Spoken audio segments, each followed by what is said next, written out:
얘기를 했었고 이제 한 7번 정도지? 아, 감사합니다. 네, 저는 비알코올 맥주입니다. 네, 거품이 없죠? 네.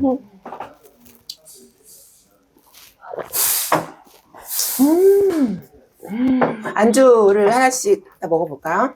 감기약 먹으니까 해롱해롱 되네. 아, 고맙습니다. 네, 하나 싸는 거요? 아니면은 2개 싸는 거요? 저는 하나를.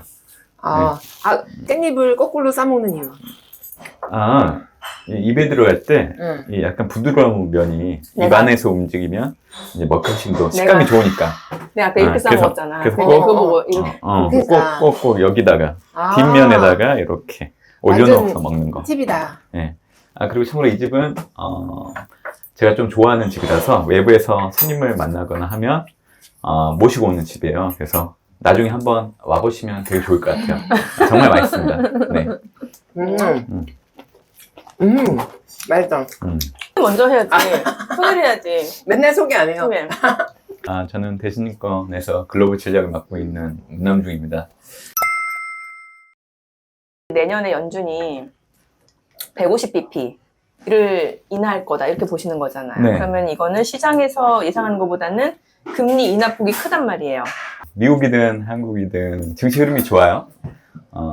그 바탕에는 이제 연준이 내년도 이제 금리 인하를 할 수 있다는 기대가 들어오면서 그게 반영됐기 때문에 나타나는 건데, 사실 내년에도 글로벌 증시는 되게 좋을 겁니다. 그 바탕에는 동일하게 이제 연준이 금리 인하를 하는데, 이제 시장에서는 조금 빨리 해줬으면 하는 바람이 있거든요. 그러니까 이제 3월달 하지 않을까 그 기대가 계속 있을 거예요. 저는 이제 거기에서 한 발 더 나아가지고 연준이 내년도 이제 금리 인하를 하겠죠. 근데 사실 강도가 더 중요하거든요. 그러니까 지금은 시장이 한화하는 게 연준이 금리 인하를 한다. 그것만으로 이제 증시가 올라왔던 거고, 이제 내년 증시 흐름을 보면 듣고 있는 거죠. 이제 들으면서 먹는 거. 인하의 폭이 중요한 거죠. 그래서 내년도 인하 폭에 대한 관심이 커질 건데, 저는 150bp 정도 인하의 꼴을 염두에 두고 있어요. 저는 이제 연준의 통화 정책을 사실 이제 제가 정석적으로 하는 건 아니고요. 항상 연준의 통화 정책과 관련해서는 매 분기 발표되는 수정 경제 전망을 갖고 해야 되는데, 질문은 이쪽에서 하셨는데 이쪽은 웃고만 있고 재밌나 봐요, 제가.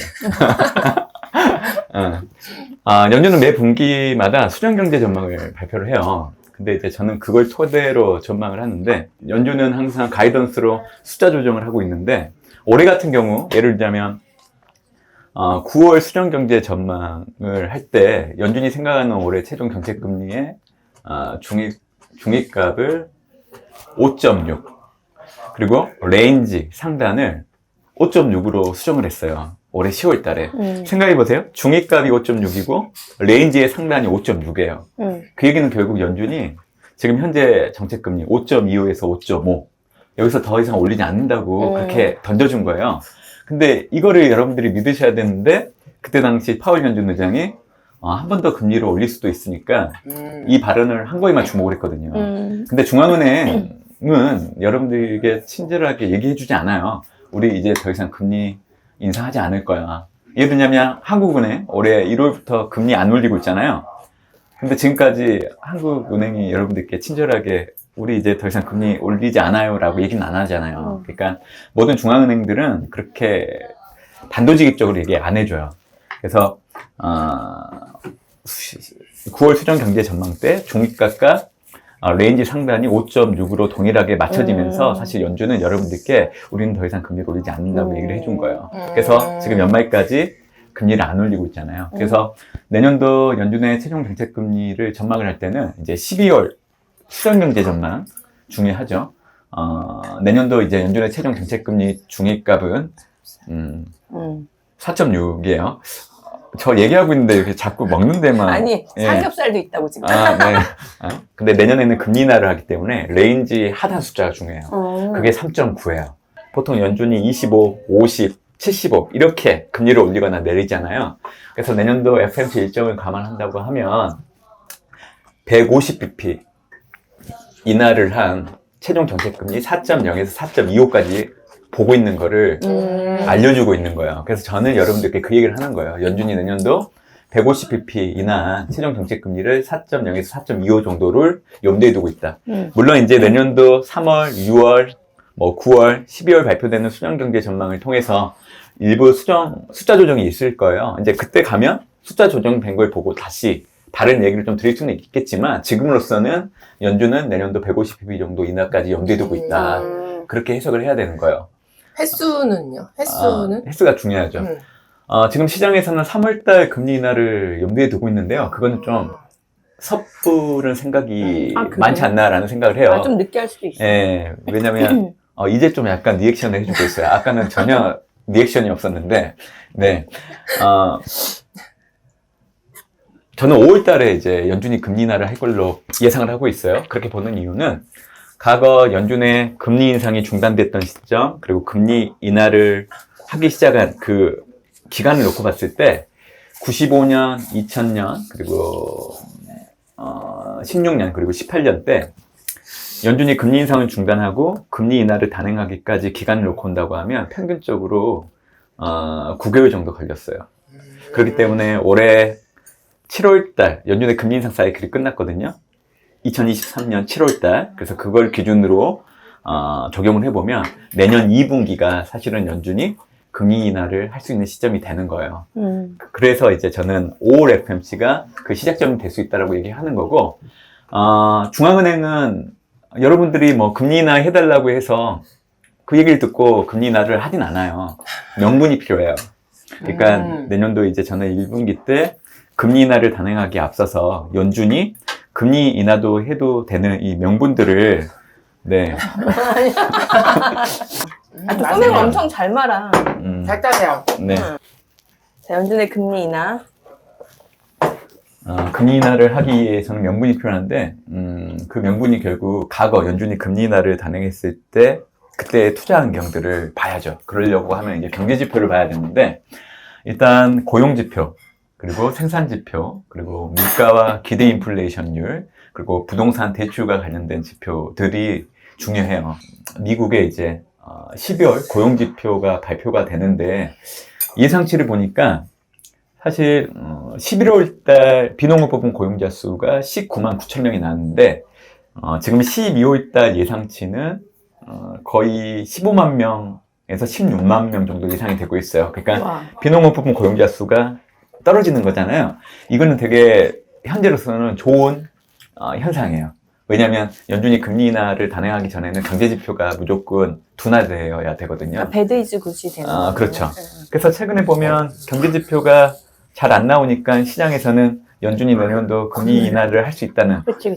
그렇게 해석하면서 증시가 올라간 거예요. 그래서 고용 지표를 놓고 봤을 때는 비농업 부분 고용자 수가 과거 4차례 금리 인하를 단행하기 이전의 투자 환경을 보면 비농업 부분 고용자 수가 10만 명 초반으로 감소를 해야 되고 물가랑 기대 인플레이션율은 연속적으로 계속 떨어져야 되고 그리고 생산 지표 우리가 보통 ISM 제조업 지수랑 서비스업 지수를 보는데 지금 제조업 지수는 수축 국면에 있어요. 근데 서비스업 지수는 확장 국면에 있어요. 그러니까 앞으로 서비스업을 중심으로 제조업과 동일하게 둔화 국면으로 진입을 해야 돼요. 그게 나타나야 되고 서비스업도 그렇죠. 제조업과 서비스업이 동반 수축 국면에 놓여 있어야 돼요. 그 기준점이 50이에요. 숫자로. 그리고 이제 마지막으로는 이제 부동산 대출 증가율이 둔화되는 흐름들. 그래서 이 4개가 제가 보기에는 내년 1분기 정도에는 충분히 선결 요건으로 달성될 걸로 좀 보고 있기 때문에 그래서 저는 이제 5월 달에 FMC 금리 인하를 할 수 있다라고 얘기하는 거예요. 근데 3월 달에 연준이 금리 인하를 하려고 하면 제가 말씀드렸던 지표들이 사실은 올해 12월 발표되는 경제 지표부터 반영이 되어야 돼요. 근데 지금 보면 물가 기대 인플레이션율은 다행히도 이제 계속 떨어지고 있는 흐름이지만 비농업 부분 고용자 수는 떨어졌다가 다시 올라가는 흐름이었잖아요. 맞아. 그러니까 아직은 시기적으로 내년 연준이 3월 달에 금리 인하를 하기 위해서는 경제 지표들을 좀 확인을 해야 되는데 그게 이제 선결 요인으로서 부합하지 않고 있는 상황이기 때문에 약간 지표들이 엇갈려 있네 아직은. 그렇죠. 그래서 이제 저는 5월 달에 첫 금리 인하를 할 걸로 보고 있는 거고 사실 내년 미국 대선이 있기 때문에 연준의 금리 인하 횟수는 저는 4번 정도 보고 있어요. 만약 이제 대선이 없다고 하면 6번 정도 보고 있는데 보통은 대선 전후로는 통화정책 변화를 주기 어려워요. 왜냐면 차기 대통령이 바뀌어질 수도 있는 부분들이 있기 때문에 보통 중앙은행들이 새 정부의 기조에 부합을 해야 되기 때문에 통화정책의 변화를 그렇게 주지 않거든요. 그렇기 때문에 5월, 6월, 7월, 9월 이 4번 그리고 처음에는 베이비 스텝 그러니까 25pp 인하를 할 수밖에 없어요. 스무스하게. 그래서 5월달, 6월달에는 25pp, 25pp 그리고 7, 9월달에는 50pp, 50pp 그러니까 총 150pp를 내년 미국 대선 이전에 모두 낮춰줄 거로 저는 연준을 과거에 연준이 금리 인하를 단행했다는 그 명분은 앞으로 미국 경제가 좋아지지 않기 때문에 선제적으로 금리 인하한 목적이 대부분이었어요. 그러니까 선제적으로. 거의. 그렇죠. 근데 이제 이번에 좀 다르다는 거는 어차피 금리를 단기간에 빨리 올리면서 이미 미국 경기가 수축 국면에 들어갔고 올해 같은 경우에는 저점을 확인하고 이제는 회복하고 있기 때문에 내년도 금리 인하를 하게 된다고 하면 실물 경제 안정 그리고 내년 바이든 행정부가 한 번 더 재선을 하기 위해서는 주가 부양을 해야 돼요. 그러니까 이 목적이 더 커요. 그러니까 내년에는 2분기 때 연준이 금리 인하를 하잖아요. 그러면 글로벌 증시가 올라가는 상승 강도가 엄청 커요.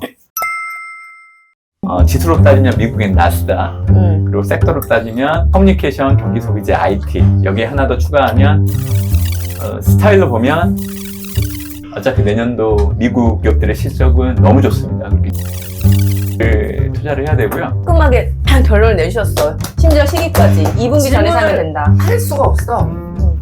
이제 내용 다 턴 것 같은데. 이제 끝났어요. 이제 먹어도 돼.